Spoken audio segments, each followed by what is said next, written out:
ભોમિયા વિના મારી ભમવાતા ડુંગરા ની જંગલની કુંજ કુંજ જોવી હતી, પરંતુ જે સ્થળે આજે હું તમને લઈ જવાની છું ત્યાં ભોમિયા વિના ચાલે જ નહીં.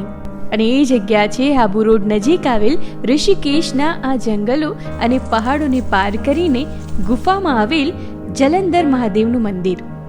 સરળ દેખાતું આ ટ્રેકિંગ અમે શરૂ કર્યું ઋષિકેશ મંદિરથી. હતું ઘણું અઘરું.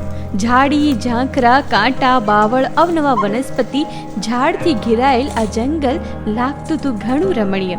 એક પતલી નાની કેડીથી પસાર થઈને લપસતા પડતા અને ઊંચાઈ પર પહોંચી તો ગયા, પરંતુ ત્યાંથી મંદિરનો રસ્તો એટલો જ ડિફિકલ્ટ. એટલે જેનાથી જવાયું એટલા જ ત્યાં જઈ શક્યા.